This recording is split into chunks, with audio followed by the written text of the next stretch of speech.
दर्शकों नमस्कार, आपका स्वागत करता हूं। दर्शकों महाराष्ट्र की खबर देने जा रहा हूं आपको। बहुत इंटरेस्टिंग है और बड़ी खबर है। महाराष्ट्र के दोनों डेप्यूटी सीएम एकनाथ शिंदे और अजीत पवार, दोनों नेता जो हैं वो इन दिनों थोड़े भड़के हुए और नाराज से नजर आ रहे हैं। और वो भी कोई विपक्षी नेता या किसी दल से नहीं, बल्कि अपने ही पार्टी के नेताओं से। आखिर महायुति में शामिल ये दोनों पार्टियों के दल के प्रमुख नेता एकनाथ शिंदे और अजीत पवार अपने ही पार्टी के नेताओं पर आजकल क्यों गर्म हो रहे हैं? अजीत पवार के बारे में अभी खबर आई थी कि कुछ दिनों पहले उन्होंने अपने पार्टी के नेताओं के साथ बैठक की थी, जहां वो भी थोड़े गर्म हुए थे। और अभी खबर आ रही कि एकनाथ शिंदे महाराष्ट्र के डिप्टी सीएम, वो भी अपने नेताओं को सुना गए हैं और गर्म हो गए हैं, भड़क गए हैं और कहा है कि हमें अलग हटकर कुछ सोचना होगा। आखिर ये सब क्या हो रहा है? महायुति के भीतर अंदर खाने छिड़ी प्रतियोगिता इतनी ज्यादा हो गई है कि अब प्रमुख नेताओं के मिजाज में गर्मी आनी शुरू हो गई है। आखिर ऐसी कौन सी बात है जिसकी वजह से महायुति के भीतर का पारा इन दिनों चढ़ा हुआ है? थोड़ी जानने की और समझने की कोशिश करेंगे कि आखिर महाराष्ट्र में हो क्या रहा है।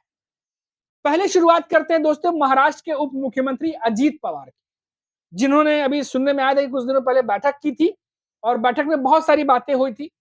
और उसके बाद अब खबर आ रही है कि एकनाथ शिंदे ने अपने पार्टी के मंत्रियों को फटकार लगाई है।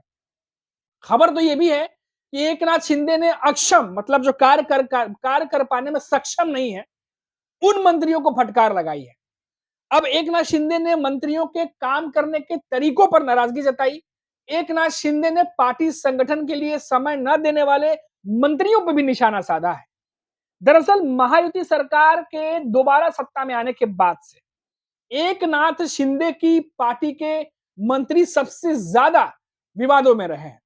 आगामी स्थानीय निकाय चुनाव में एकनाथ शिंदे की शिवसेना को करारा झटका लगने की संभावना है। और इसके कोई एक फैक्टर नहीं है, बहुत सारे फैक्टर हैं, वो भी थोड़ा चर्चा करेंगे उस पर भी कि कौन कौन से फैक्टर है।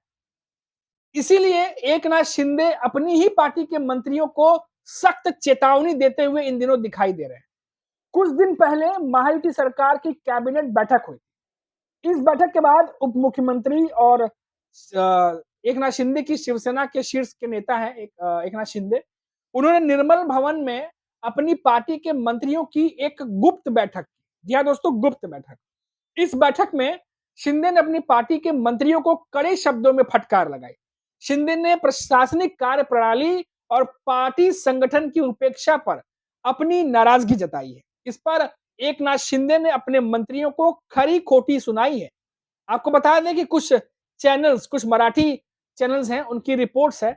उनकी रिपोर्ट्स के अनुसार अगर हम बात करें तो ऐसा लग रहा है कि एकनाथ शिंदे के भीतर मामला बहुत ज्यादा गर्म नजर आ रहा है। एकनाथ शिंदे की शिवसेना के भीतर मामला इन दिनों बहुत ज्यादा जैसे बवंडर का रूप ले चुका है। अभी ये जो फटकार लगी है, ये जरा समझिए कि क्या क्या क्या कारण हो सकते हैं। अभी एकनाथ शिंदे ने जो कार्य कर पाने में सक्षम मंत्री नहीं है या कर सकते हैं पर उनकी मंशा उस तरीके से नहीं है, उन्हें भी फटकार लगाई। उन्होंने उनके काम करने के तरीकों पर अपनी नाराजगी जताई। एकनाथ शिंदे के मंत्रियों की प्रशासनिक कार्यप्रणाली संगठन जो है उसकी उपेक्षा करके जो काम नहीं मानते या बात नहीं मानते उनको भी फटकार लगाई है। शिंदे ने मंत्रियों को जनसभा करने का निर्देश दिया है, लेकिन कई मंत्रियों ने इसे नजरअंदाज कर दिया। अभी आपको पता ही होगा, कुछ दिनों पहले हमने बताया था कि बीजेपी के नेता कैसे जनसंपर्क अभियान जनसभा कर रहे हैं और वही एकनाथ शिंदे अपनी पार्टी के नेताओं को करने के लिए कह रहे हैं, लेकिन कुछ नेताओं ने इसे नजरअंदाज किया। अब इसीलिए एकनाथ शिंदे का गुस्सा भड़का हुआ नजर आ रहा है।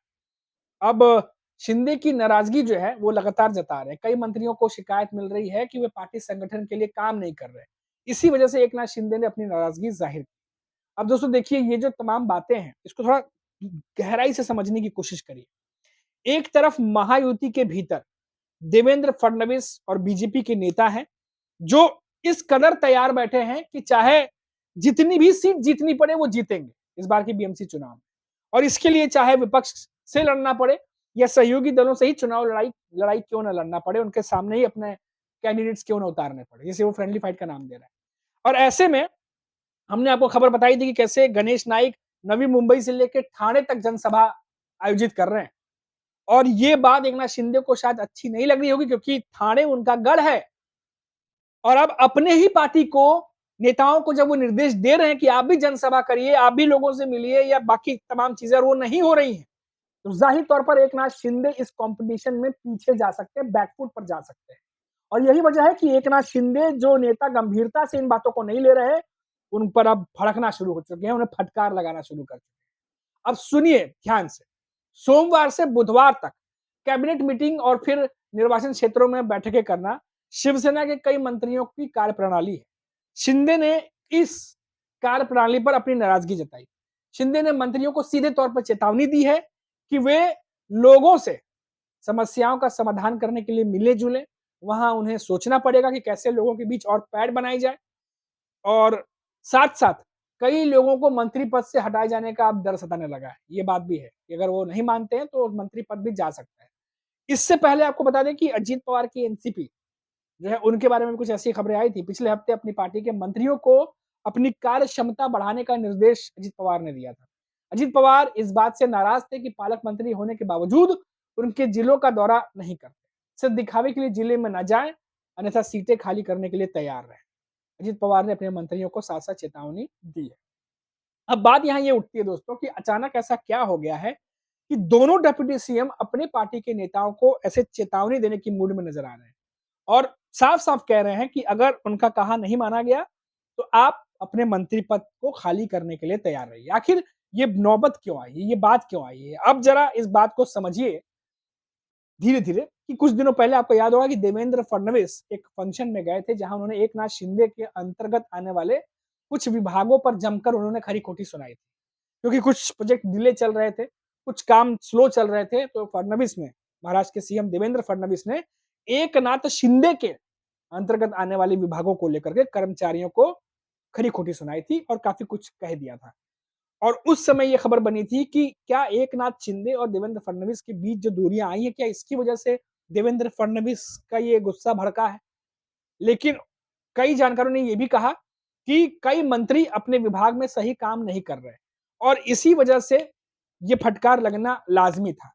अब दोस्तों यहाँ पर ध्यान देने वाली बात ये है कि निकाय चुनाव से पहले आखिर ये तैयारियां क्यों की जा रही है? कामकाज को लेकर के अचानक दोनों डिप्टी सीएम इतने स्ट्रिक्ट कैसे हो गए कि अपने नेताओं को हटाने तक की धमकी वो दे रहे हैं? क्योंकि सभी को पता है कि महायुति के भीतर भयंकर प्रतिस्पर्धा कंपटीशन चल रही है दोस्तों, और ये कंपटीशन इसीलिए भी है क्योंकि एक दूसरे से आगे निकलना है। 2023-24 के बाद से महाराष्ट्र की सियासत में बहुत ज्यादा बदलाव आ चुका है। भले ही पार्टियां गठबंधन में रहती हों, लेकिन ये बात सभी को पता है कि अब राज वही करेगा महाराष्ट्र में जिसके पास ज्यादा सीटें होंगी, भले गठबंधन में ही क्यों ना। और इस बात को अब एकनाथ शिंदे भी 2024 के विधानसभा चुनाव के बाद से भली भांति समझ चुके हैं, और इसीलिए बीएमसी में ज्यादा सीटें जीतने की जो कंपटीशन है, प्रतिस्पर्धा है, वो अब महायुति में दिखने लगी है। चाहे वो एकनाथ शिंदे अजित पवार के गुस्से के रूप में हो, चाहे उनके भड़कने के रूप में हो, चाहे अब इन नेताओं पर जो काम नहीं कर रहे उन पर कार्रवाई के रूप में हो। अभी के लिए इतना ही। इसके ऊपर और भी कोई अपडेट आएगी तो आप तक जरूर हम पहुंचाएंगे, लेकिन जाते जाते लास्ट में फिर से वही कहूंगा कि चैनल पर नए हैं तो चैनल को सब्सक्राइब जरूर कर दीजिए। नमस्कार।